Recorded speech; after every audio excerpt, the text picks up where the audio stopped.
उघडा डोळे, बघा नीट. चितळे बंधू 75 वर्षांच्या आपुलकीचं एक नवं नातं.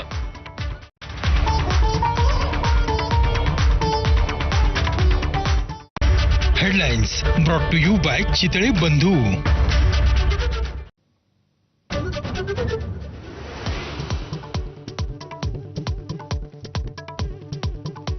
MSRTCचं अध्यक्षपद पुन्हा परिवहन मंत्री प्रताप सरनाईक यांच्याकडे. मुख्यमंत्री देवेंद्र फडणवीसांनी केली नियुक्ती. काही दिवसांपूर्वीच IAS संजय सेठी यांची झाली होती नियुक्ती.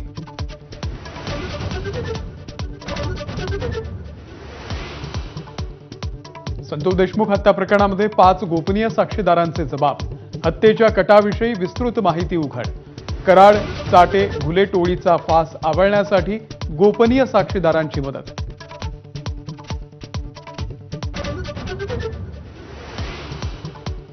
मसाजोगमधून काँग्रेसच्या सद्भावना रॅलीला सुरुवात. प्रदेश अध्यक्ष हर्षवर्धन सपकाळ यांच्यासह देशमुख कुटुंबीय रॅलीमध्ये सहभागी.